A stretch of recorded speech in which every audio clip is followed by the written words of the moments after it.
Ma femme depuis 28 ans, Pénélope, ou Penny, comme je l'ai toujours surnommée, et moi sommes mariés. Notre 28e année a été à la fois la fin et le début de quelque chose de nouveau. C'est à cette époque que notre troisième et plus jeune enfant s'est inscrit à l'université. À l'instant, nous l'avons laissé partir. Par conséquent, nous sommes maintenant officiellement des parents sans enfants. J'espérais profiter de cette séparation pour essayer de raviver la passion qui s'était éteinte entre Penny et moi pendant notre mariage, principalement en raison de l'épuisement et du manque d'intimité. Au lieu d'une maison tentaculaire occupée par des nounous et des femmes de ménage, nous, la classe ouvrière, vivons dans un modeste logement aux murs minces. Ma stratégie semblait se dérouler comme prévu. Nous avons fait l'amour avec Penny jusqu'à l'épuisement. Elle semblait y prendre plaisir et j'espérais que ce n'était qu'un avant-goût des choses à venir. Malgré tout ce qui s'était passé, mon amour pour ma femme restait inébranlable et je continuais à fantasmer sur elle de manière perverse. Du haut de ses 48 ans, elle n'était toujours pas attirante. Nous nous sommes reposés un moment après que je l'ai montée jusqu'à ce qu'elle arrive, et j'ai fait de même peu de temps après. J'avais l'intention de me reposer un peu avant d'essayer à nouveau. Quelles voient les possibilités de notre vie romantique maintenant que nous sommes seuls dans la maison? J'espérais pouvoir la persuader d'en avoir envie aussi souvent que lors de notre première rencontre. Cependant, Penny n'était pas d'accord et a profité de la situation pour insister sur sa vision de notre avenir proche. Lorsque nous nous sommes rencontrés, Penny était au milieu de son internat en soins infirmiers. Elle avait continué à travailler en tant qu'infirmière généraliste bien qu'elle ait pris des congés pour élever ses enfants et qu'elle ait été confrontée à des restrictions financières et temporelles lorsqu'elle s'occupait d'eux. Elle avait souvent remarqué et exprimé sa désapprobation à l'égard d'infirmières plus jeunes qui étaient promues, ou même qui étaient promues au-dessus d'elle, alors qu'elles n'avaient suivi qu'une formation de base en soins infirmiers pendant leur séjour sur le terrain. Ce serait comme prétendre que le pape est un peu catholique que de dire qu'elle ne l'aime pas.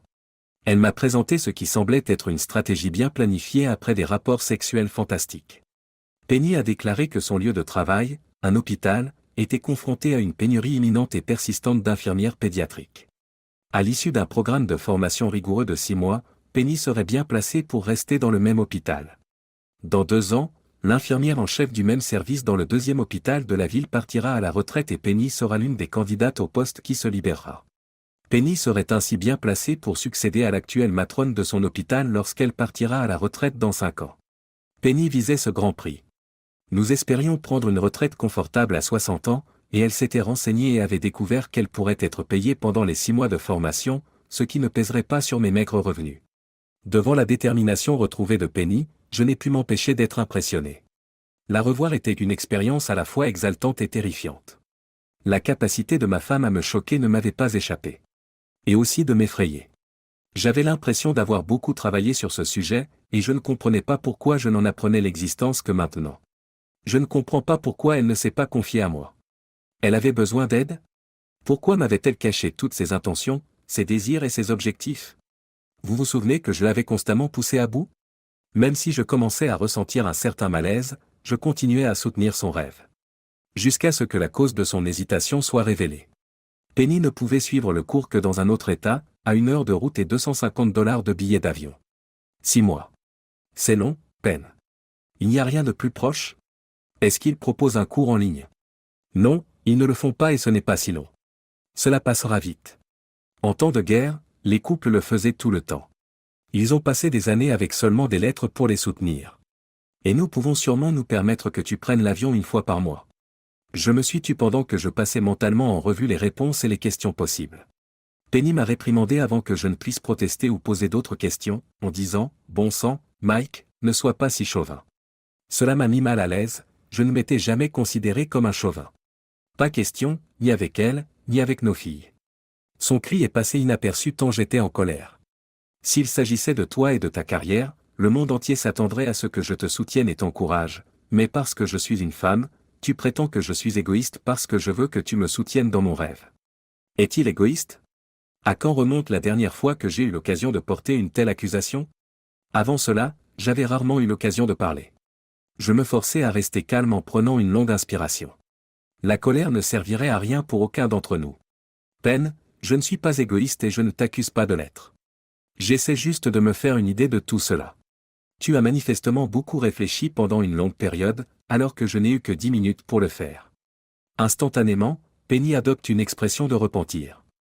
Plus elle entrait dans les détails, plus son ton passait de l'agressivité à l'égalité. Rester dans les dortoirs des élèves infirmières et travailler à l'hôpital universitaire nous aiderait à épargner davantage pour la retraite. Compte tenu de son emploi du temps, il n'était probablement pas réaliste que Penny prenne l'avion pour rentrer chez elle dans les 6 mois, mais il n'était pas exclu que je prenne l'avion une fois par mois environ pour des escapades de fin de semaine. Tout cela était parfaitement logique, mais j'admets que l'écart entre les objectifs à court terme de Penny et les miens m'a déconcerté et, avec le recul, je crois que cela a révélé mes vulnérabilités. Entamant un deuxième round chaleureux, Penny a commencé à me mordiller l'oreille, ce qui a mis fin à toutes les questions que je pouvais encore me poser. Demandez à n'importe quel homme en manque de sexe. Dans ces conditions, ils accepteront presque n'importe quoi. J'ai donné ma bénédiction à Penny pour qu'elle s'inscrive au cours suivant. Le dernier événement choquant s'est produit lorsqu'elle est montée sur le cheval pour un galop, l'entraînement a commencé la semaine suivante. Vous vous souvenez que j'avais déjà donné mon accord ? Mes questions mûrement réfléchies n'ont donc eu aucun sens par la suite. C'était de la manipulation. Au milieu de toute cette agitation, Penny est finalement partie. Elle ressemblait à un enfant qui part pour le premier jour de la colonie de vacances. Elle était vraiment ravie de me voir qu'elle a presque oublié de m'embrasser pour me dire au revoir. Prendre une nouvelle habitude a été un défi pour moi, et j'ai honte de l'admettre. Cela faisait des années que je n'avais pas eu à planifier mes activités pendant mon temps libre. J'aurais dû savoir qu'il ne fallait pas laisser Penny organiser notre vie sociale. Je me contentais de la laisser gérer cette partie de notre vie tant qu'elle s'assurait que mon côté de la famille avait du temps. J'avais de la compagnie dans ce domaine. J'avais le sentiment que la plupart des hommes avec lesquels je collaborais étaient du même avis. Penny nous avait régulièrement programmés et engagés dans diverses activités, et les week-ends et les soirées, je m'occupais des tâches nécessaires comme tondre la pelouse, laver les voitures et accompagner les enfants à leurs nombreux événements sportifs. Je me sentais seul et je m'ennuyais du moment où je rentrais du travail à 6 heures du soir jusqu'à 10 ou 11 heures. Non pas que j'avais l'habitude de sortir tout le temps, nous n'avions jamais été comme ça, mais sans partenaire, je n'avais personne pour exprimer ma désapprobation à l'égard du reportage du journal télévisé sur la dernière gaffe de nos politiciens ou pour partager la joie de regarder ensemble nos émissions préférées. J'ai complètement oublié de frotter les pieds de Penny. Nous avons eu une conversation de 30 minutes tous les soirs pendant la première semaine d'absence de Penny. Dans sa planification et son budget, je n'ai pas pu m'empêcher de me demander si elle avait inclus notre facture de téléphone qui augmentait rapidement. La jalousie est quelque chose d'autre, je dois l'admettre. De toute évidence, elle était occupée et se réjouissait de cette nouvelle tâche. Son flot ininterrompu de nouvelles a pris le dessus sur nos conversations. On sentait son enthousiasme. Des noms de personnes que je ne connaissais pas ont été cités au hasard. C'est pourquoi je me suis senti mal accueilli et pas à ma place pendant cette période de sa vie. Quoi qu'il en soit, je n'ai jamais perdu espoir, car nos conversations se terminaient généralement sur une note douce et romantique. Peut-être que le fait d'être séparés renforcerait notre lien, ce qui nous permettrait de poursuivre mes intentions de raviver notre vie sexuelle une fois qu'elle serait de retour. En raison du désir de Penny d'étudier et du fait que nos conversations l'aidaient à sortir de sa mentalité d'infirmière, nos appels nocturnes de 30 minutes ont été réduits à 20 minutes dès la deuxième semaine. Quelle douleur! J'étais désormais considéré comme une intruse. Le dimanche, nos appels semblaient un peu unilatéraux, même si j'essayais à chaque fois de les conclure sur une note agréable. J'ai gardé pour moi ma colère et mon sentiment d'isolement et j'ai fait de mon mieux pour être une personne encourageante et solidaire. Au cours de la 3e semaine, elle a étrangement proposé que ce soit elle qui me contacte, et non l'inverse, et a demandé que nous limitions nos appels à un soir sur 2. Selon elle, si je faisais cela, je n'aurais pas à l'interrompre au moment le moins opportun. La 4e semaine, je n'avais reçu que 2 appels. Elle travaillait de nuit et devait rendre son premier gros travail, j'ai donc essayé d'être compréhensif. J'étais soulagé de pouvoir prendre l'avion pour aller la voir le week-end prochain. Son absence s'est fait sentir. Nous avons manqué. Mais le destin s'en est mêlé. Penny m'a informé qu'il y avait eu une épidémie de grippe et que l'hôpital était très occupé, de sorte que j'ai dû brusquement reporter mes projets de voyage. L'hôpital universitaire était le théâtre d'une foule de personnes valides se rendant au travail. Cependant, ce week-end a eu quelques avantages. Au milieu du remplissage, j'ai repris contact avec un ami perdu de vue depuis longtemps. Le samedi soir, lui et un groupe d'amis se réunissaient dans un bar voisin pour jouer au poker. Comme j'en avais assez d'être seul et ignoré par ma femme, j'ai accepté son invitation. C'était un groupe agréable. Nous sommes allés dans l'arrière-salle pour jouer quelques mains amicales, puis nous sommes allés au bar pour nous détendre avec quelques bières. Le pub me changeait un peu de ma vie sociale, qui s'articulait auparavant autour de barbecues de quartier, de petits bistrots locaux à l'ambiance familiale et d'activités axées sur les enfants. Le nombre de femmes apparemment célibataires de mon âge ou plus jeunes qui m'ont abordé avec confiance et, si j'ose dire, qui ont tenté de m'embrasser, était choquant. Aussi étrange que cela puisse paraître, après quelques années de bonheur conjugal et de couches, vous commencez à oublier que de telles choses se produisent dans les bars. Il a fallu 3 samedis, et, je l'admets, un certain nombre d'autres jours où il était évident que Penny n'appelait pas ce soir-là, pour que je ne considère plus le fait d'avoir été dragué comme un incident isolé. C'est mon ami Geoff que j'ai interrogé à ce sujet. Mike, tu n'as vraiment pas circulé, n'est-ce pas?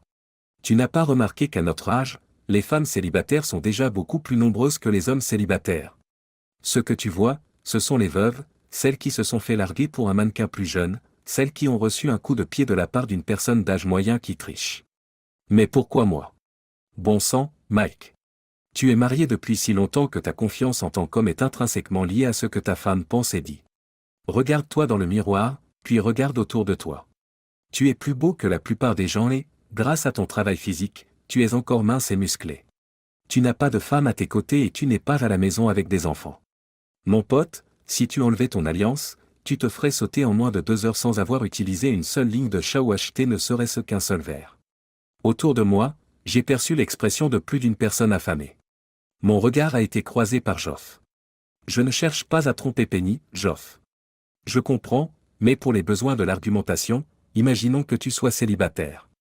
Personnellement, j'éviterais les agressives. Ce soir, elles sont toutes parées de leurs plus beaux sous-vêtements à la recherche d'un homme.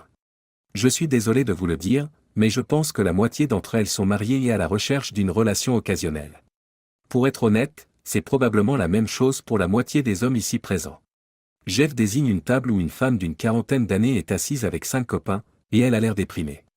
Cette personne triste vient probablement d'être échangée contre un modèle plus jeune et se console auprès de ses amis. Elle reviendra dans quelques semaines et voudra faire l'amour pour se convaincre qu'elle est encore séduisante et que tout est de la faute de son ex-mari, ou bien elle décidera de se venger. Si vous voulez du sexe rapide, revenez à ce moment-là ou ne montrez pas votre alliance la prochaine fois que l'un des prédateurs passera. Tout dépend de ce que vous voulez. Par contre, si vous cherchez quelque chose de plus durable, regardez à la table là-bas. À la table indiquée par Geoff se trouvaient 4 femmes de mon âge ou plus jeunes.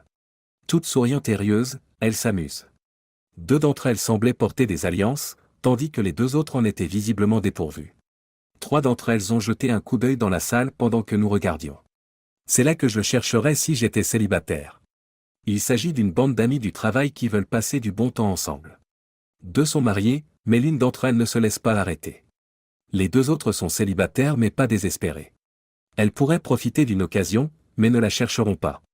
Penny m'a envoyé des excuses et une explication sur le fait qu'elle travaillait et qu'elle ne pouvait pas prendre de pause pour me contacter à ce moment-là, et mon téléphone portable a sonné. J'ai fait un effort pour être reconnaissant qu'elle m'ait envoyé un texto, mais c'était difficile. Il était difficile de se sentir reconnaissant lorsque son absence s'accompagnait d'une augmentation de la fréquence et d'une diminution de la qualité des communications. Comparé à ces 2 autres messages, celui-ci était meilleur, au moins, elle s'est souvenue de dire rapidement « je t'aime » avant de l'envoyer. Après un bref « je t'aime aussi », je me suis tourné vers Geoff et j'ai continué. « Ok, je vais te prouver que j'ai raison. Enlève ta bague, puis va dans la partie du bar la plus proche de cette table pour commander un verre. » J'ai suivi son conseil. Je gardais un œil au coin de la bouche en m'appuyant sur le comptoir, attendant patiemment d'être servi. Après seulement 60 secondes passées à poser mes coudes sur le comptoir, l'une des femmes mariées s'est levée, a glissé sa bague dans sa poche et s'est approchée de moi pour me parler. Après que je l'ai informée que j'étais marié, elle s'est désintéressée de sa demande audacieuse de m'offrir un verre. Je lui ai également parlé du fait qu'elle avait retiré son alliance. Elle a fait preuve de pudeur en rougissant. Tout le monde à sa table la dévisageait, et l'un des solitaires se dirigeait déjà vers elle avant qu'elle n'ait eu le temps de revenir. Pendant que le barman prenait ma commande, elle s'est précipitée vers moi, a attendu qu'on m'apporte mon verre, puis a passé sa propre commande. Voyant que tout le monde à la table semblait voir le bon côté des choses, je n'ai pas été surpris lorsque ma nouvelle compagne de bar m'a salué et a entamé la conversation. Rien qu'en me regardant, j'ai compris qu'elle n'était pas mon genre. Mon langage corporel a dû être trop évident, car elle est rapidement retournée à sa table avec un pichet de boisson. En attendant que Geoff revienne de chez les messieurs, j'ai continué à siroter mon verre. J'ai alors entendu un léger « bonjour » derrière moi, et j'ai su que c'était quelqu'un à qui je devais dire à quel point il avait raison. J'ai jeté un coup d'œil et j'ai remarqué que la 2e femme à la table, qui était également célibataire, me regardait avec assurance. D'après ce que j'ai appris sur les célibataires, j'ai supposé qu'elle essayait de faire un pas en avant, mais qu'elle ne serait pas trop déçue si elle échouait. J'aurais adoré cette femme si j'étais célibataire aujourd'hui. Nous n'avons pas pu déterminer son âge. Son âge pouvait aller de la même chose que le mien à 5 ou même 10 ans de moins. Elle était belle, avec une silhouette svelte et saine, des cheveux blonds comme le miel qui tombaient en cascade sur son visage et un sourire authentique. Après avoir jeté un coup d'œil à son annulaire, qui ne présentait aucune ombre, j'ai reporté mon attention sur le mien. Mon emploi m'obligeait à porter ma bague presque exclusivement lorsque je sortais, si bien que j'étais également devenu sans bague. J'ai dû lui proposer de lui offrir un verre parce que c'était la tradition. Elle a bu une gorgée de son verre après avoir dit « pas besoin », puis elle l'a brandi et l'a incliné doucement dans différentes directions. Une confiance attachante se dégageait d'elle. De toute évidence, c'était une femme indépendante qui se sentait bien dans sa peau. Ensuite, nous avons commencé à parler de tout et de rien. J'ai dû avouer que j'étais secrètement marié mais que je n'avais mis ma bague qu'à la 10e minute. J'aurais pu mentir à Andrea, le nom de la belle blonde, sur l'endroit où elle se trouvait et sur sa fonction dans ma poche, mais je me suis senti obligé de dire la vérité. Elle m'a interrogé sur mes actions, qui semblaient trompeuses et méchantes à première vue. Et, pour ma défense, une de tes amies m'a abordé il n'y a pas 20 minutes. Elle était tellement flagrante qu'elle n'a même pas essayé d'être subtile en enlevant ses bagues et en les mettant dans sa poche. C'est Carole. Ce n'est pas vraiment mon amie. Je ne l'ai rencontrée que ce soir. Elle est venue avec Sue, qui est mon amie. Elles travaillent ensemble. Pour être honnête, je n'y ai pas cru non plus quand je l'ai vue. On se sent un peu désolé pour son mari, n'est-ce pas? J'acquiesce d'un signe de tête. Pour ta gouverne, je n'ai pas enlevé le mien parce que je veux marquer des points, mais parce que je teste la théorie de mon ami, Geoff, sur les femmes de notre âge qui fréquentent les bars. Lorsque j'ai approfondi les théories de Geoff, Andrea a ri aux éclats. Dans l'ensemble, elle était d'accord avec lui. Penny est devenue le prochain sujet de discussion. Ma femme suit depuis près de 2 mois une formation de 6 mois en dehors de l'État, et je déteste l'admettre, mais je me sens un peu perdu sans elle. Elle doit vous manquer. J'acquiesce d'un signe de tête. Elle me manque beaucoup. Elle est très occupée entre le travail et les études, et nous n'avons pas beaucoup l'occasion de nous parler. C'est pour cela que je suis venu ici. J'en ai marre de m'asseoir seul et de regarder les 4 murs de notre salon. Alors, tu cherches juste de la compagnie? Pas de drague ou de coup d'un soir alors? Ces questions directes m'ont un peu surpris. Non, je suis l'homme d'une seule femme. Mais cela ne veut pas dire que je ne peux pas apprécier la compagnie et la conversation d'une femme. Ma réponse a été clairement acceptée par Andrea. Eh bien, continuons à parler. Parler à Andrea a été un jeu d'enfant. Elle m'a raconté qu'après avoir tant investi dans l'éducation de leurs enfants, elle et son mari s'étaient éloignés l'un de l'autre une fois le nid vide. 6 mois plus tôt, ils avaient opté pour un divorce à l'amiable, et Andrea savourait son indépendance. Cependant, elle n'excluait pas la possibilité d'une relation avec le bon gars s'il se présentait. Nous avons poursuivi notre conversation pendant près d'1 heure. Enfin, le départ de ses compagnons est devenu clair comme de l'eau de roche. Andrea semblait hésiter à rester, mais elle a finalement choisi de partir. Elle devait apprécier ma compagnie et ma conversation puisqu'elle a même envisagé de rester, ce que j'ai pris comme un compliment car je savais qu'une relation avec elle n'était pas envisageable. Après les refus de Penny, c'était un changement bienvenu. Les appels téléphoniques à Penny ont été encore moins fréquents et plus courts. 2 fois par semaine, nous n'avions plus que 5 ou 10 minutes à nous accorder. Je me suis efforcé d'adopter un point de vue plus décontracté sur la vie afin de rester sain d'esprit. Penny n'était pas intéressée, et il ne servait à rien de se plaindre. Elle m'a reproché d'être un sale gosse et d'essayer de l'ennuyer avec mes discours culpabilisants les 2 fois où j'ai parlé de mes appels qui diminuaient. Ne partageait-elle pas notre situation difficile? Sans que je me plaigne, elle avait déjà assez à faire. Elle m'a puni en ne me répondant pas pendant 5 jours, même si j'ai protesté et nié que je me plaignais et que je ne faisais qu'exprimer des faits. Je n'acceptais pas la misère. De plus, j'en avais assez d'être impuissant, en colère et à la merci de Penny, alors j'ai commencé à aller au bar plusieurs fois par semaine pour me mêler à la foule. La semaine suivante, je n'ai pas pu rendre visite à Penny car elle avait des devoirs à rendre. Quelle douleur! Après 10 semaines d'absence, j'ai eu l'impression d'être un fardeau, gênant, et qu'on profitait de moi. De toute évidence, elle ne faisait pas beaucoup d'efforts pour me consacrer du temps où nous en consacrait. Au cours de nos 3 dernières conversations, elle ne m'avait pas demandé une seule fois où je me trouvais. Je n'ai pas été surpris la semaine suivante lorsqu'elle m'a dit qu'elle était inconsolable à cause de ses règles abondantes et qu'elle n'avait pas envie de m'accueillir. Faisant fi des conventions, j'ai appelé son portable la nuit suivante. Quelqu'un de la maison de retraite de Penny a répondu et m'a informé que Penny avait pris des somnifères et s'était couchée, laissant son téléphone à son amie pour qu'elle ait un peu de tranquillité. Dans le même temps, ma vie sociale se déroulait à merveille. Il était hors de question que je reste à la maison et que j'attende des appels qui ne viendraient jamais. Il n'y a pas eu d'appel, et je me suis senti comme une jeune fille seule et sans espoir attendant près du téléphone. En raison d'un transfert de joueurs entre les États, j'ai décidé de participer à la compétition de fléchettes du jeudi soir, et j'ai fini par aimer le tournoi de trivia du mardi soir encore plus que je ne l'avais prévu.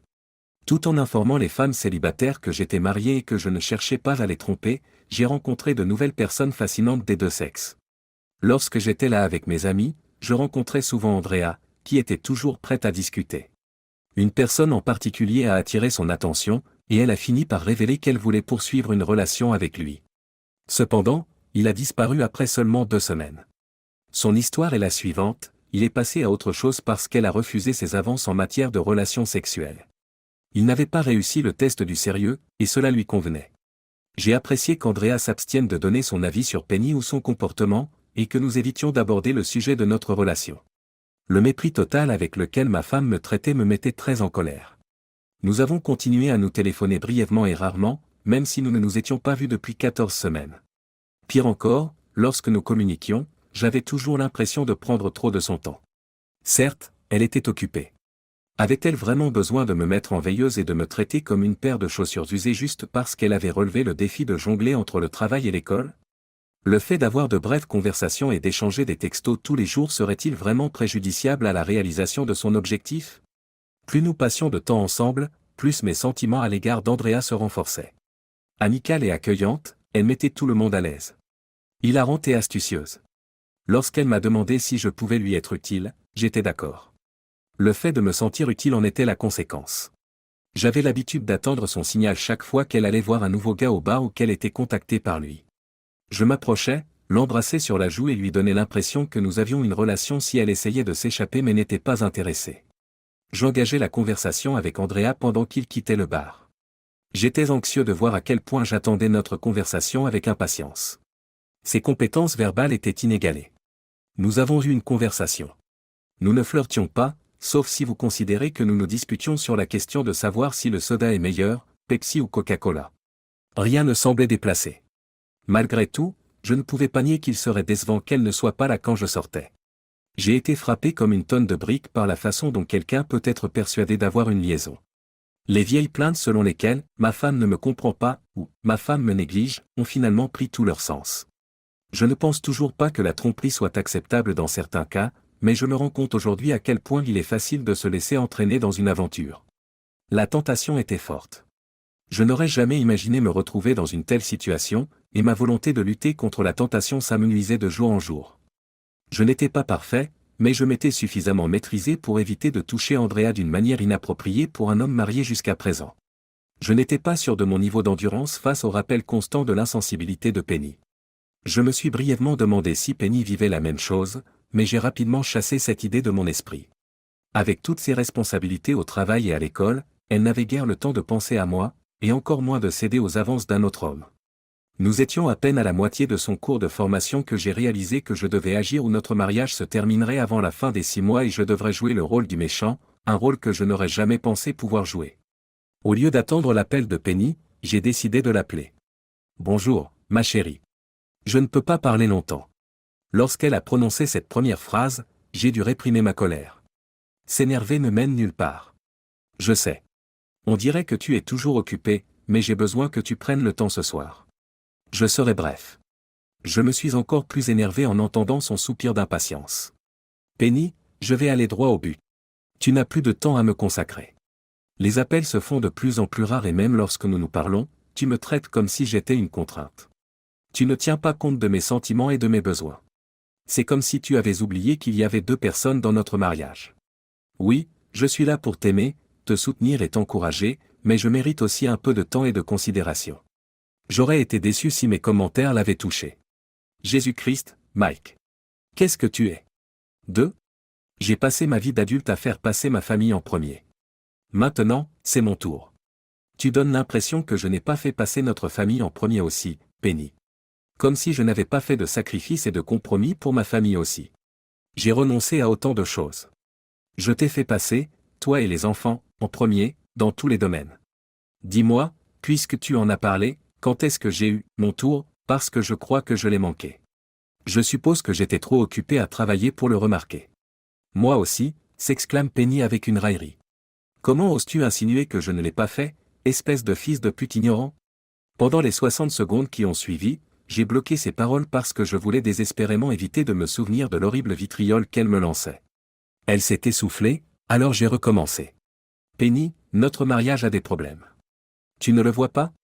S'il continue comme ça, ou même, à Dieu ne plaise, s'il se dégrade encore, nous n'aurons plus de mariage du tout quand tu auras fini ce cours. Bon sang, j'en ai assez de tes pleurnicheries et de tes culpabilisations.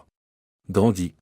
J'ai brusquement mis fin à notre conversation, et j'ai donc manqué le reste de sa tirade. Elle m'a rapidement rappelé, ce qui a dû la faire culpabiliser. Écoute, je suis désolé, Mike, mais tu dois comprendre à quel point c'est important pour moi. J'en ai besoin. Notre mariage va bien. Au lieu de continuer à discuter avec elle, je me suis arrêté. Elle n'y a pas prêté attention. Bien sûr, tu me manques terriblement aussi et je suis désolé que tu te battes sans moi, mais ce sera bon pour nous, à long terme. Tu verras. Nous sommes à mi-chemin. Quand je reviendrai, je mettrai de l'ordre dans la maison et tu mangeras à nouveau correctement. J'ai été surpris par son ton. Son ton était celui de la supériorité. Je l'ai ressenti comme un enfant qui se fait gronder. Elle se trompait sur la façon dont je me débattais en son absence. C'était comme si elle pensait que je n'étais pas capable de prendre soin de moi. J'ai examiné mon environnement. Tout était bien rangé et à sa place, comme cela avait toujours été le cas. Je m'occupais des tâches banales avec aisance. Le linge était fait, la nourriture était dans le réfrigérateur, les surfaces étaient impeccables et la vaisselle était faite. Elle n'a pas du tout compris. La proximité et la compagnie étaient les domaines dans lesquels j'avais le plus de difficultés. En tant qu'époux, ami et partenaire de vie, elle me manquait. Après 28 ans de vie commune, j'ai eu l'impression que quelqu'un m'avait coupé un membre lorsqu'elle est partie. J'ai marmonné quelque chose, et elle l'a pris comme une approbation. D'accord, je suis contente qu'on ait réglé ça. Maintenant, je dois vraiment y aller. Ayant une fois de plus omis de m'informer qu'elle m'aimait, elle est partie, j'ai récupéré mes clés et je me suis dirigé vers le pub. Peut-être que si je buvais une bière fraîche, cela m'aiderait à me détendre. Au milieu de ma première bière, j'ai compris que je m'étais trompé. Rien ni personne ne pouvait me mettre d'humeur à parler. Je me sentais blessé et furieux. Frustré, en colère et inquiet. Il y avait trop de sentiments pour que mon estomac puisse les gérer. Comme un cercle de lavage à haute pression, il s'agitait dans mon ventre. J'étais déprimé, même après avoir vu le sourire chaleureux d'Andrea. J'ai avalé le reste de ma bière, j'ai fait mes adieux rapidement et je suis rentré chez moi. Un message a sonné sur mon portable au moment où j'entrais dans la chambre. « Et, tu vas bien? Tout à l'heure, tu n'avais pas l'air présent. Ça m'inquiète. Appelle-moi si tu as besoin de parler à quelqu'un. » J'ai regardé le mot écrit. Des larmes non versées m'ont piqué les yeux. Ma femme depuis 28 ans était plus préoccupée par mon bien-être qu'une femme que je ne connaissais que depuis 2 mois. Pour la première fois depuis que j'ai rencontré Andrea, je me suis retrouvé assis sur le canapé et totalement à court de mots face à elle. J'étais terrifié. Avions-nous frôlé l'intimité? Avais-je commis le péché d'avoir une liaison émotionnelle? Jusqu'à présent, nous avions évité de parler de Penny ou de mon statut marital, et j'avais pris soin de ne rien lui dire que je serais gêné de dire à ma femme. Cependant, je me rends compte aujourd'hui que je dois agir avec prudence. D'accord. Ce n'était qu'un jour sans. Si vous êtes au pub jeudi, je vous verrai à ce moment-là. Merci, Mike. Avant d'appuyer sur le bouton d'envoi, j'ai relu le texte pour m'assurer qu'il était suffisamment décontracté. Debout devant l'évier, j'ai réchauffé des restes et je les ai mangés. Ce n'est qu'après avoir mangé que j'ai dit à Penny que j'avais l'intention de lui rendre visite le week-end suivant. Comme Penny n'avait pas indiqué qu'elle prévoyait quoi que ce soit, j'ai spontanément réservé un vol pour le vendredi après-midi suivant. Après une semaine, je pourrais enfin rendre visite à ma femme. Pour réveiller mon amour pour elle, je voulais la voir, l'entendre rire et sentir l'odeur de ses cheveux. Même si je n'ai jamais vraiment envisagé l'idée que Penny se conduise mal pendant mon absence, je voulais quand même garder cette visite secrète. Ainsi, elle ne pourra plus me piéger. Enfin, le vendredi est arrivé. Je me suis rendu directement à l'aéroport et j'ai quitté le travail plus tôt que prévu. Le plan s'est concrétisé et j'étais à la porte de Penny à 6 heures du soir. C'est Jenny, la fille qui avait répondu au téléphone portable de Penny plus tôt dans la journée, qui a ouvert la porte. Je pouvais dire que c'était sa voix. Penny et leur autre colocataire Gail n'étaient pas encore rentrés de l'école, m'a-t-elle dit en me conduisant dans leur salon exigu. Elle semblait un peu contrariée en me faisant signe de partir et en me disant qu'elle appellerait Penny lorsque j'ai sorti mon téléphone de ma poche. Une clé avait été tournée dans la porte d'entrée avant même qu'elle n'ait appuyé sur 3 boutons. Après un rapide baiser, Penny s'est précipitée aux toilettes, semblant agréablement surprise de me voir. Je me suis abstenu de faire des commentaires sur le fait qu'il était étrange qu'elle ait son téléphone avec elle, surtout quand Jenny était si proche. Pendant que Penny mettait une éternité à aller aux toilettes, Jenny et moi avons discuté maladroitement. Dès qu'elle est revenue dans le salon, elle s'est précipitée dans sa chambre, me conseillant de poursuivre notre conversation avec Jenny. Jenny a semblé se détendre et notre dialogue est devenu moins gênant. La différence d'âge entre nous ne me gênait plus après mes nuits au pub. Penny a porté une brassée de draps à la blanchisserie et est revenue avec de nouveaux draps pendant que nous bavardions. En souriant, j'ai regardé autour de moi. Comme lorsque nous sortions ensemble, essayait-elle de me faire de l'effet? Une fois que Penny a été satisfaite du rangement de la chambre, elle m'a incité à prendre la douche avec elle et à me préparer pour notre aventure. Penny, dont je savais qu'elle détestait le froid, avait ouvert la fenêtre de sa chambre malgré le froid mordant, ce qui me paraissait bizarre. L'eau qui tombait sur les gros seins de Penny me stimulait après une pause de 3 mois. Passant de 0 à 60 en moins de 3 secondes, mon membre se comportait comme une Ferrari. J'ai essayé de prendre un dessert avant le dîner, mais ils ont refusé. Penny était vorace et il était tard. Penny nous avait parlé de cet excellent restaurant de fruits de mer et nous avons pu obtenir une réservation. J'ai dit, ne croyez pas les histoires d'huîtres aphrodisiaques, tandis que Penny s'esclaffait à ma plaisanterie habituelle sur les restaurants de fruits de mer. Je pensais avoir fait le bon choix pour la surprendre alors que j'en avais 12 une fois et que les 3 dernières ne fonctionnaient pas. Nous avons partagé 2 bouteilles d'un excellent Riesling et avons passé un bon moment, mais la soirée a été gâchée par une petite chose. Ce qui a fait de cette soirée une soirée décente plutôt qu'une soirée fantastique, c'est que Penny nous a interrompus à plusieurs reprises au milieu de nos conversations pour vérifier ou répondre à des textos. Nous avions inculqué à nos enfants l'impolitesse d'un tel comportement, et je me suis demandé si je devais en parler. J'en ai parlé, même si cela risquait de gâcher la soirée.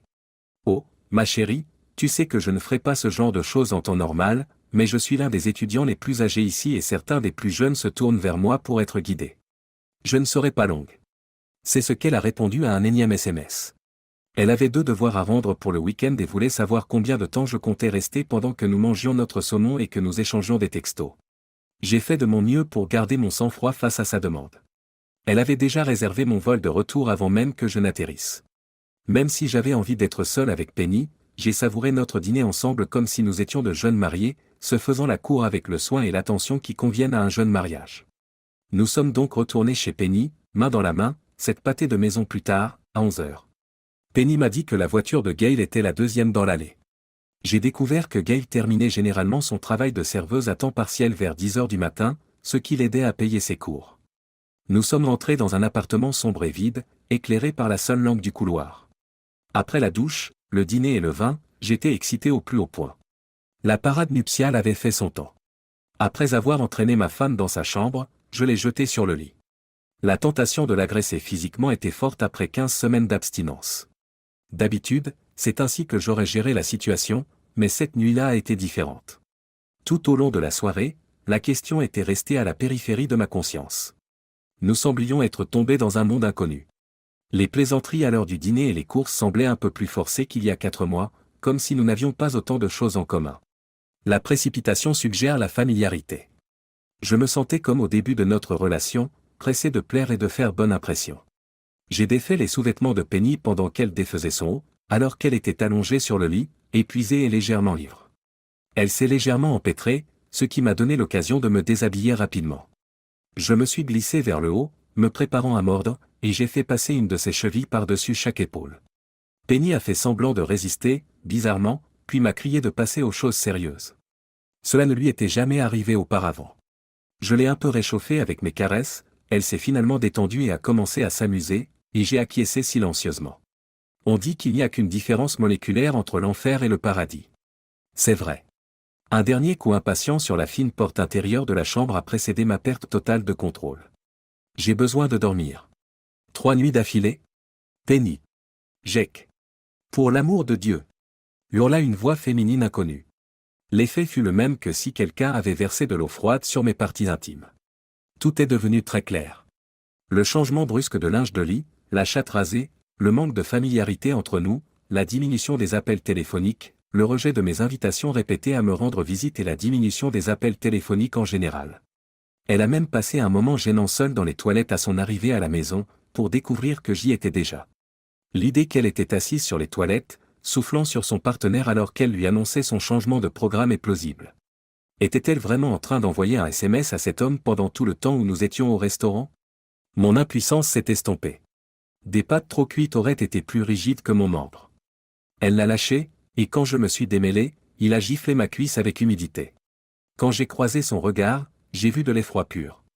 J'ai vu quelqu'un qui se trouvait dans une situation désespérée et qui a compris qu'elle devait parler, mais elle n'avait pas les mots pour le faire. Je l'ai méprisée. Elle était maquillée et coiffée en désordre. Des jambes écartées que j'avais considérées comme les plus belles et les plus longues de la planète. Il fut un temps où j'aurais trouvé sa pose sexy. Aujourd'hui, elle me dégoûtait. Son essence était enfin révélée. Je ne voyais plus qu'une femme qui trahissait les autres. J'ai senti qu'il fallait que je quitte les lieux avant que mes tendances primaires ne causent du tort. Elle ne méritait pas d'être incarcérée. J'ai enfilé à la hâte les vêtements qui traînaient, ne me laissant rien d'autre à faire que de fermer la fermeture éclair de mon bagage à main encore emballé. Mon objectif était de ne pas la voir pendant toute la durée de l'opération. Je ne pouvais pas, j'avais déjà du mal à me contrôler sans son comportement insouciant. Lorsque Penny a commencé à me crier dessus, il était évident qu'elle n'avait pas remarqué la limite de mon agression physique découlant de mon indignation face à sa trahison. Des mots que je n'ai que très partiellement assimilés. 6 mois, c'est long. Tu n'es parti que depuis 15 semaines, et je me doute bien que tu as commencé à t'amuser il y a quelques semaines. Et ma situation? Pendant la même durée, n'ai-je pas été seul? Quand vous dites, tous les autres étudiants se font les uns les autres. Je me demande combien de ces étudiantes ont un mari qui vit avec elles. Merci de m'avoir fait comprendre que Jake était plus qu'un bon vieux Jake, cela m'a redonné un sentiment de jeunesse et de liberté. On peut s'en remettre, pas question, on ne peut absolument pas. Alors que je m'enfuyais, les cris de Penny devenaient de plus en plus intenses et perçants. De l'autre côté de la pièce, je pouvais entendre un écho de plus en plus inquiet. Enfin, j'ai défait mes chaussures, attrapé ma valise et ouvert la porte sans même regarder par-dessus mon épaule. Alors que je tirais dessus de l'intérieur, elle était propulsée de l'extérieur et j'ai failli la heurter en plein visage. Je me suis alors retrouvé face à une jeune femme que j'ai supposée être Gail.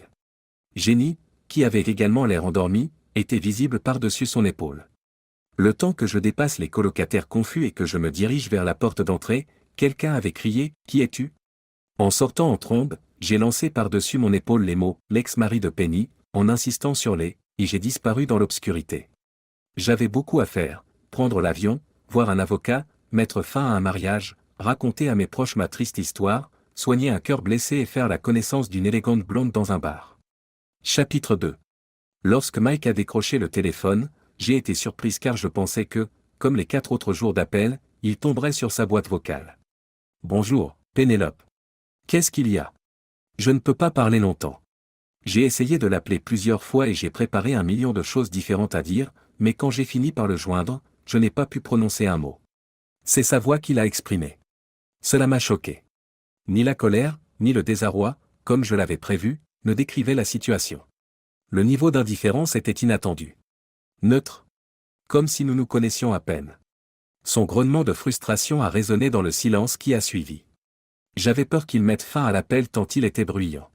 S'il vous plaît, faites-le vite, Pénélope. Je n'ai pas toute la journée. Je suis occupé.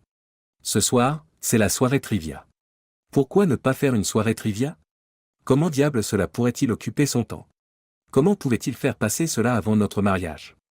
J'ai prononcé ces mêmes mots avant de pouvoir me contrôler. Il est clair, Pénélope, que tu ne comprends pas à quel point c'est important pour moi. J'en ai besoin. Quand j'ai entendu des voix qui faisaient écho à nos discussions des 3 derniers mois, j'ai reculé d'horreur. Si j'étais gêné par certains de nos échanges, j'étais encore plus furieuse quand Mike me les a renvoyés. S'il te plaît, ne banalise pas notre mariage de cette façon. Il faut qu'on parle. J'aurais dû me taire. Écoutez, je dois y aller. L'équipe compte sur mes connaissances en histoire. Je ne peux pas les décevoir.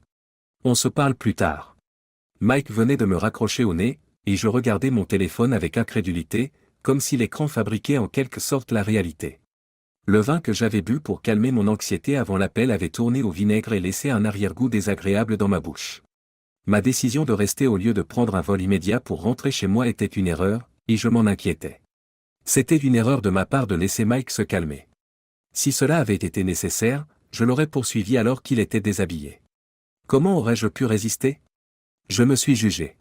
À des degrés divers, mon stage, mes peurs, ma nervosité, mes remords, ma honte, et surtout ma peur d'entendre Mike me traiter de tous les termes horribles possibles et imaginables, avaient joué un rôle. Malgré tout, je ne voulais pas gâcher les 3 derniers mois d'études pour l'examen clé de fin de module de lundi. S'il est vrai que je me suis bien amusé pendant mon absence, je ne voulais pas non plus que tous mes efforts aient été vains. Tout en essayant de joindre Mike à plusieurs reprises au cours du week-end, j'ai prétendu que l'étude de l'examen était plus importante. Hier, c'était l'examen. Je n'avais toujours pas pris de disposition pour le vol de retour. Pour autant que je sache, je remettais les choses à plus tard. Nous avons eu l'impression d'être plus authentiques lorsque nous avons confronté Mike dans notre propre maison. Et pour une raison que j'ignore, Mike considérait la maison comme son domaine, tandis que je considérais l'appartement comme le mien. Je souhaitais que Mike revienne pour que nous puissions avoir notre conversation sur mon territoire, même si c'était peu probable. Consciente de la difficulté de la situation, j'enfouis mon visage dans mes mains. Bon, c'était il y a 4 jours. Je n'avais pas besoin que Mike revienne me confronter. Mon regard se porta à nouveau sur mon téléphone. Jake m'avait laissé quelques messages, comme je pouvais le voir. Le besoin de les ouvrir était trop fort, mais je résistais. Et puis, c'était un défi. Un vrai défi. Il était plus de 6 heures, d'après l'écran. Il est maintenant trop tard pour demander une autorisation d'absence au coordinateur du cours. Je vais devoir attendre jusqu'à demain matin. J'espérais qu'il ne serait pas nécessaire d'expliquer pourquoi je voulais faire une pause. Ce serait plutôt humiliant. Prétendre qu'il s'agit d'une urgence familiale doit sûrement suffire. Après avoir rangé mon téléphone dans ma poche, je me dirigeai vers la cuisine et cherchai dans le garde-manger ce dont j'avais besoin. C'est à mon tour de soupirer. Faire tout ce qu'il y avait au menu me paraissait trop d'efforts et je n'avais même pas faim. Je me suis retiré dans ma chambre, où je me suis allongé sur le lit et j'ai regardé le plafond. Mon esprit ne voulait pas s'éteindre, et même en fermant les yeux, je n'arrivais pas à dormir. Que pourrais-je faire pour montrer à Mike que mon absence était due à des raisons qui ne nous concernaient pas? Une similitude plutôt qu'une différence. Je ne savais pas comment le convaincre que notre mariage n'avait jamais été menacé. C'était lui que j'aimais et que j'admirais. Depuis toujours. La colère m'a envahi. L'ego d'un homme assoiffé de sang. Quelle arrogance. Au sens propre, oui, j'avais rompu mes vœux de mariage. Mike était toujours celui qui me possédait au plus profond de moi-même. Je ne savais pas comment lui faire comprendre ce que cela signifiait. Je n'ai absolument pas transpiré. Oui, j'avais cédé à la tentation, mais tout comme cette voie serait bénéfique pour nos finances à long terme, il en irait de même pour ma vie sexuelle si j'avais cédé à la tentation. Il allait enfin avoir la vie sexuelle excitante et sans restriction dont il rêvait depuis si longtemps, ne le voyait-il pas? Sur ma table de chevet, j'ai remarqué le déodorant de Mike, et je me suis retourné pour regarder. Dans sa précipitation, il l'avait oublié. J'ai tendu le bras et l'ai pris, le portant à mon nez pour le sentir. C'est l'odeur de la maison qui m'a fait pleurer. J'ai essayé de ne pas voir son visage horrifié et bouleversé en fermant les yeux et en appuyant mon visage sur le coussin. Je lui ferais du mal. Je me suis excusé du fond du cœur, cela n'a jamais été mon but, mais je l'ai fait. En serrant le déodorant contre ma poitrine, je me suis efforcé de penser positivement. Aucun de nos enfants ne m'a contacté. Cela aurait été formidable si cela avait signifié que Mike n'avait pas vendu la mèche. Il s'était également abstenu de m'agresser verbalement. Cela devait signifier quelque chose, non? Mon corps s'est redressé. Et si Mike n'avait pas appelé les enfants ou moi parce qu'il était trop occupé à voir des avocats, à changer les serrures et à vider les comptes en banque? Et si, derrière son appel téléphonique calme, il préparait un plan pour me faire tuer? Notre syndicat. Mon ordinateur portable était resté dans le salon, je me suis précipité hors du lit et j'ai couru jusque-là. Je l'ai pris et je suis retourné dans ma chambre. En attendant impatiemment qu'il démarre, mes oreilles battaient de frustration. J'avais l'impression que cela durait une éternité. J'entrais les données de notre compte bancaire du bout de mes doigts tremblants. Les sanglots qui coulaient sur mes joues alors que je m'appuyais sur les coussins trahissaient un sentiment de soulagement. Personne d'autre que Mike n'a touché au fond. Avec le coin de la feuille, je tamponne les larmes. Une petite voix m'avertit de ne pas me déconnecter de la banque alors que je m'apprêtais à le faire. Le fait que Mike n'ait pas encore épuisé les comptes n'était pas une garantie qu'il ne le ferait pas. Afin d'éviter sa désapprobation et pour ma propre sécurité, j'ai transféré une petite somme sur un ancien compte qui était auparavant à mon nom. La somme nécessaire pour payer le transport, la nourriture et le billet d'avion. C'était mon plan initial, me déconnecter. Je l'ai fait, mais le petit symbole Messenger indiquait que j'avais des messages. Mes plans les mieux préparés ont été contrariés. Après avoir appuyé sur le bouton, il est apparu. Bonjour, Jake. Jake, un superbe jeune homme de 25 ans. Jake, qui était plus âgé que mes filles, mais qui voulait quand même sortir avec moi. C'est moi. Moi, à l'âge de 40 ans. Mes organes internes me faisaient mal. Des larmes continuaient à couler de mes yeux. Des larmes de ressentiment et de nostalgie. Malgré tout, c'est à ce moment-là que la plaie était ma priorité numéro 1. J'avais envie de sentir sa chaleur et de soulager la douleur brûlante que je ressentais. Mon cœur souffrait d'entendre ses déclarations constantes sur ma beauté et sur la façon dont je l'excitais. Mon cœur souffrait de voir la manifestation physique de son besoin sur moi. J'ai juré contre le jeune qui en était à l'origine. Pour me fondre dans la masse, j'avais bu et essayé l'ecstasy pour la première fois quand on avait profité de moi. Pourtant, c'était agréable. Bien trop agréable. Ce jeune con, buveur invétéré, qui refusait d'abandonner. C'est très excitant. Quelle confiance en soi cela avait été. La lutte interne me consumait. J'exjouirais si je répondais à ses messages ou à ses textos, je le savais. Dès qu'il aurait joui, nous nous mettrions nus et nous ferions l'amour de façon incroyable. Je le désirais. Rien que d'y penser, j'avais faim. Fais-le, m'a-t-elle ordonné. Fais-le. Prends contact avec lui. J'ai gémi. Je n'ai rien entendu. Ma main était crispée et pressée contre ma bouche. Je me suis retenu. Si Mike revenait ou le découvrait d'une manière ou d'une autre, mon mariage serait terminé si je cédais. L'ordinateur portable a glissé du lit lorsque j'ai roulé sur le ventre. Il s'est écrasé sur le sol au moment de l'impact. J'étais indifférente. J'ai sangloté. J'ai étouffé mon chagrin. Préserver mon mariage aurait un coût. Il serait essentiel de ne pas céder à ma dépendance. Pour la première fois, j'ai compris ce que c'était que d'être sobre. La lumière du soleil est entrée par la fenêtre à la seconde où j'ai pleuré pour m'endormir. J'ai laissé échapper un grognement de frustration dans mon oreiller car la douleur dans mes fesses persistait. Est-ce qu'elle restera toujours sous cette forme? Nécessitant un soulagement constant. Ai-je un avenir ici? J'ai écarté cette idée. C'était trop énorme et trop intimidant pour que je m'y attaque. J'ai boité jusqu'aux toilettes pour prendre une douche, car je me sentais très mal. J'ai tourné la clé après l'avoir introduite dans la serrure. Le résultat était satisfaisant. Avec un salut de soulagement, je me suis arrêté. Personne n'avait changé les serrures, sauf Mike. Encore plus encourageant.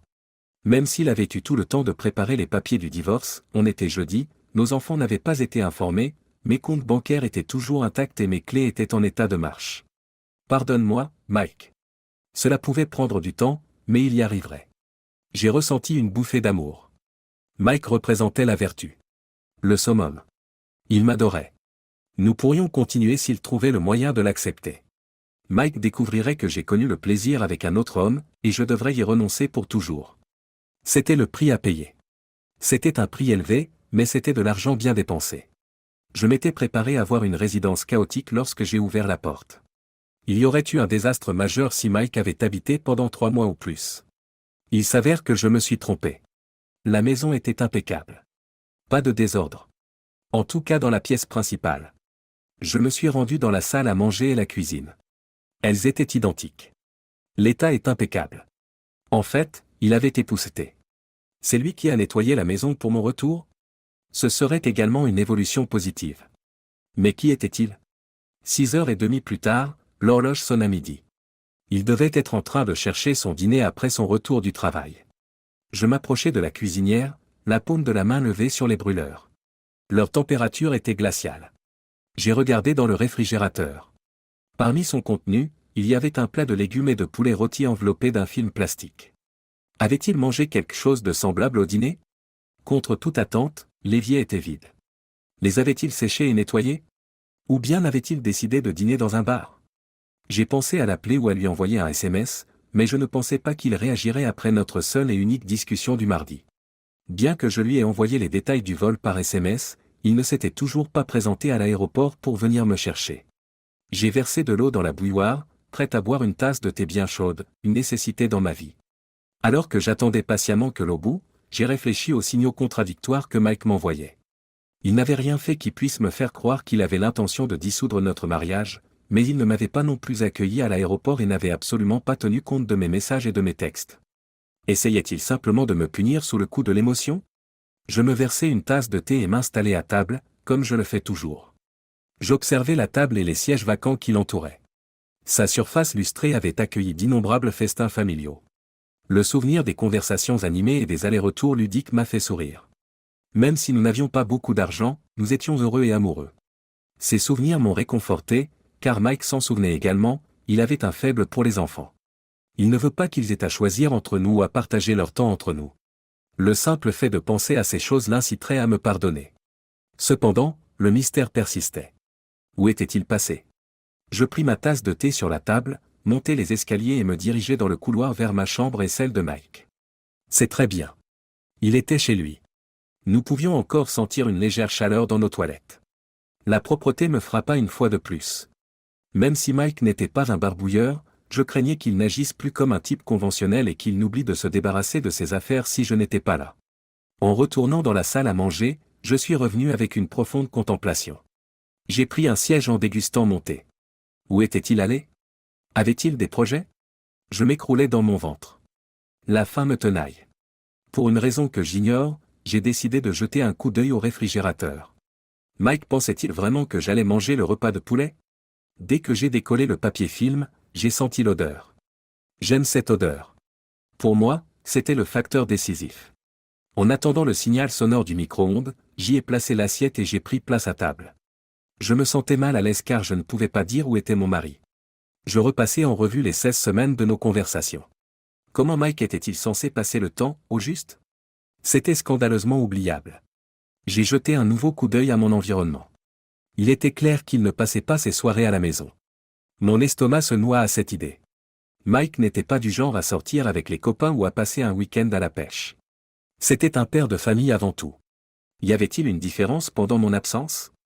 Des souvenirs un peu flous d'un nom sont restés à la périphérie de ma conscience. Un étudiant dont le nom a été évoqué par Mike au cours des premières semaines de cours. Encore une fois, qui était-ce? Et John. Et Jérémy. Et Jason. J'ai pensé que le nom pouvait commencer par un J, mais aucune des autres possibilités ne m'a semblé familière. C'est alors que j'ai compris. Bonjour, Jeff. Jeff, dont le nom de famille m'était sorti de l'esprit. Je me suis précipité vers le buffet, où se trouvait un vieil annuaire téléphonique. Il y a bien longtemps, avant que les humains ne deviennent négligents avec les numéros stockés dans nos cellules, il y avait cet annuaire. J'ai parcouru chaque page, essayant de trouver le nom de Jeff. Je l'ai trouvé sous la lettre S. J'ai donc cherché Geoff Saunders et j'ai vu que quelqu'un avait ajouté un numéro de cellule avec un stylo de couleur différente. J'ai supposé qu'il s'agissait du bon Geoff. J'ai entré le numéro sur mon appareil mobile. Après quelques sonneries, le téléphone est tombé sur la messagerie vocale. Dans un accès de colère, j'ai tapé sur la table. Aurais-je un jour gain de cause? Le grincement du micro-ondes me prit au dépourvu, car il me rappelait que je n'avais pas retiré les restes du micro-ondes. J'avais complètement oublié la nourriture. Je me suis donc mis à table et j'ai planifié ma réponse pour le jour où j'aurais enfin contacté Geoff. Étonnamment, le rôti était délicieux. Une fois que Mike et moi aurions réglé nos différends, je devrais insister pour qu'il cuisine plus souvent. Je récupérai mon assiette et mes couverts et les déposai dans l'évier tout en continuant à dévorer la dernière bouchée. Le moment était venu de faire ma deuxième tentative pour contacter Geoff, et j'étais anxieuse. Imaginez que Mike l'ait informé. Dans le pire des cas, Geoff, que je trouvais plutôt franc, décidait de s'en prendre à moi. Le fait de savoir que je n'aurais qu'à l'avaler me fit soupirer. Après m'être décidé, j'ai consulté mon journal d'appel et j'ai appuyé sur la touche de recomposition du numéro de Geoff. Après 3 sonneries, il a enfin répondu. Bonjour. Dans son message d'accueil, il a posé une question. Bonjour, Geoff. C'est Penny Gringer. Je me demandais si vous saviez où se trouve Mike. J'ai attendu qu'il continue à parler, retenant mon souffle dans l'espoir qu'il ne mette pas brutalement fin à l'appel. Les sons ambiants étaient audibles en raison de son absence de parole. Il devait être ailleurs, là où d'autres personnes se rassemblaient. Bonjour, Penny. Ça fait longtemps qu'on ne s'est pas vu. Bien sûr. Comment allez-vous? Demandai-je en m'arrêtant pour retrouver le nom de la femme de Geoff dans mes archives mentales. J'ai né les enfants? J'en va très bien, a-t-il répondu en soulignant le nom de sa femme. Mon corps s'est tordu par réflexe. Ce n'était absolument pas le moment de mal orthographier son nom et de risquer d'ennuyer son mari. Nous sommes tous formidables. Et vous? C'est à la dernière question de Geoff que j'ai cru deviner le ton. Pour lui, c'était évident. J'ai été mieux. Mike est avec toi. Oui, il est là. Et où seriez-vous? Au concours de fléchettes en couple. Résistant à l'envie de répondre par le sarcasme, j'ai serré la mâchoire. Il était évident que Joff allait faire en sorte qu'il soit difficile de me dire où se trouvait mon mari, même si j'avais déjà demandé 2 fois. Ça m'a l'air charmant. Et où serait cette compe? Au pub. Quel pub? Celui de mon quartier. J'ai fermé les paupières. Un vrai crétin. J'ai demandé, et quel est le nom de votre pub local, en essayant de garder un ton amical. Le Royal. Je l'ai remercié et j'ai raccroché pour qu'il ne se sente pas satisfait de ma demande d'adresse. Ces commentaires acerbes m'ont mis en colère. Je ferai tout pour la femme de Mike.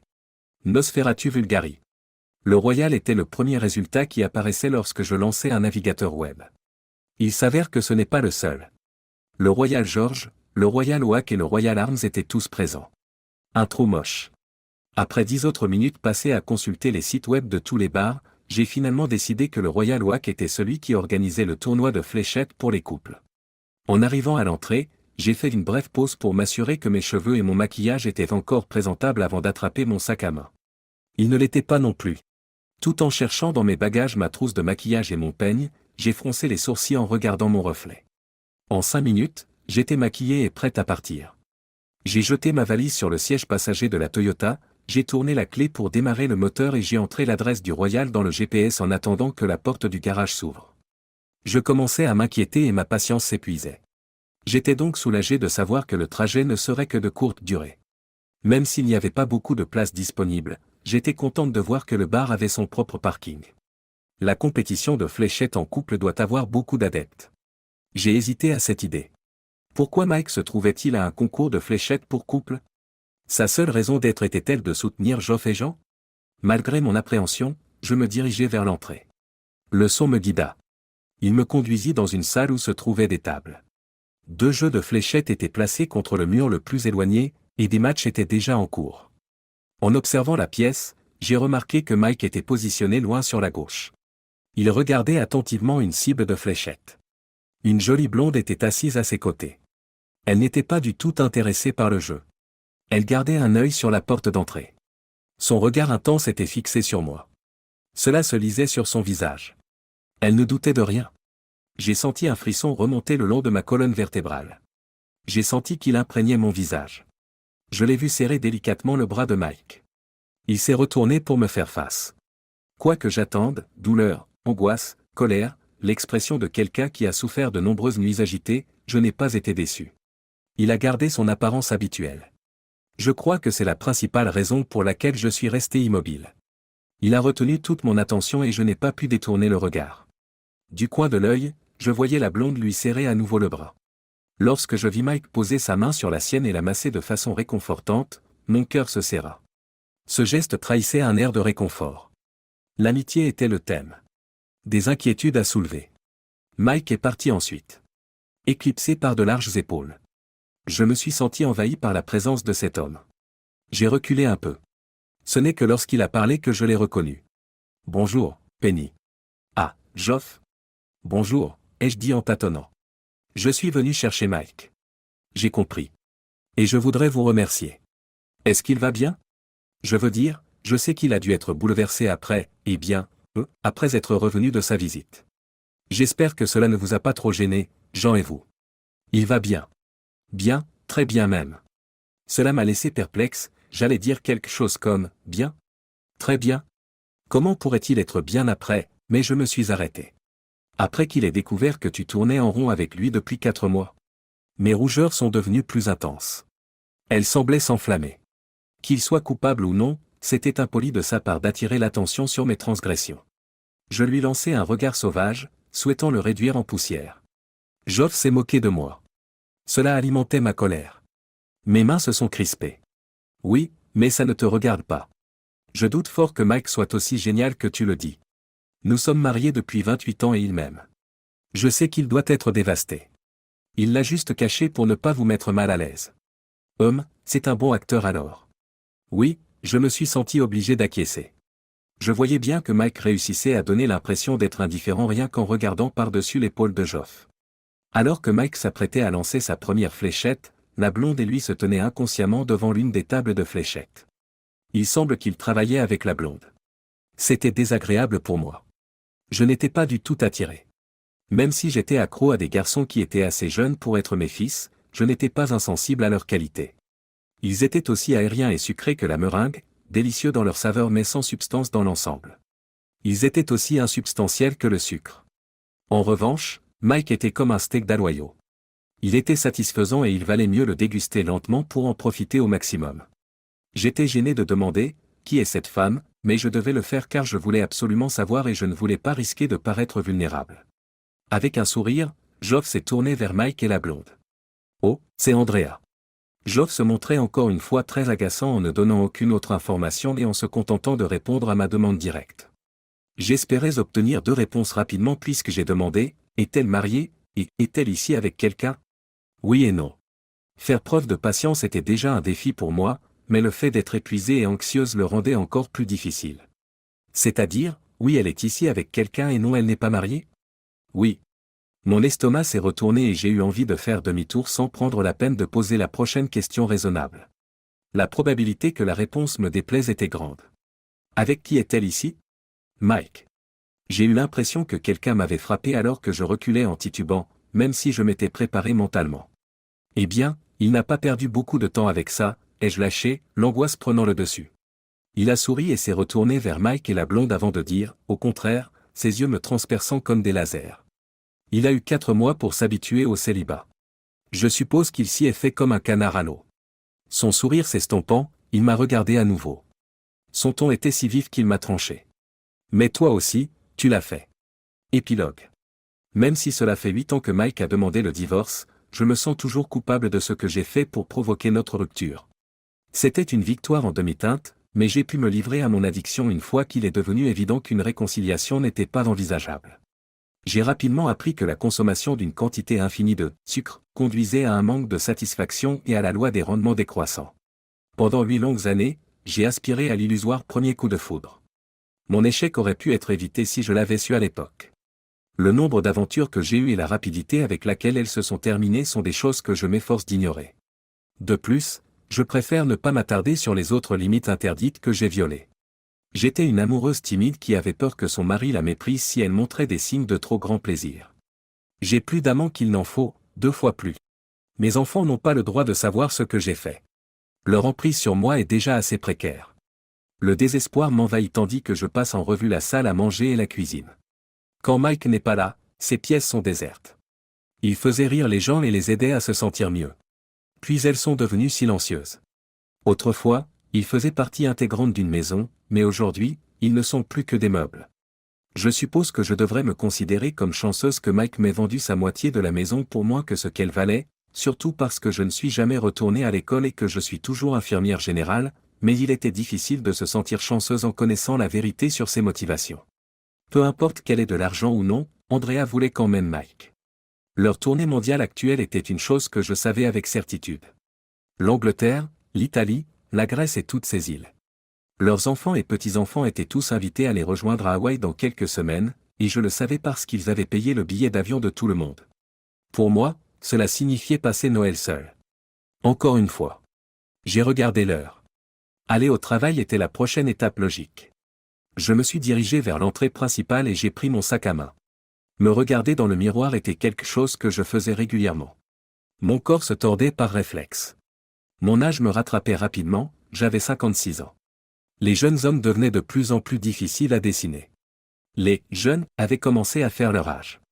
Au lieu d'avoir une vingtaine d'années, ils avaient une trentaine, voire une quarantaine d'années. J'ai poussé un soupir résigné. Quelles sont les autres possibilités qui s'offrent à moi ? Il n'y avait pas beaucoup d'hommes de mon âge qui étaient aptes à se marier. Ceux qui étaient décents l'étaient, du moins. Personne ne voulait m'épouser, que ce soit bien ou mal. J'étais connu avant même d'être né. La seule solution serait de me déraciner et de repartir à zéro à l'autre bout du pays, mais je ne passe déjà pas assez de temps avec mes enfants, et encore moins de l'autre côté de l'océan.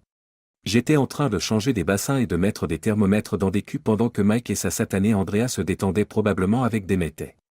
J'allais ruiner mon mariage et ma carrière avant de mettre fin à mes jours en tant qu'infirmière générale. Dans quel but ? En vain ? À la recherche d'une saveur sucrée. Un sucre à la fois doux et âpre. J'ai repoussé les larmes de l'apitoiement. Qui a besoin de pleurer de toute façon ? Qui s'en soucie ? Personne.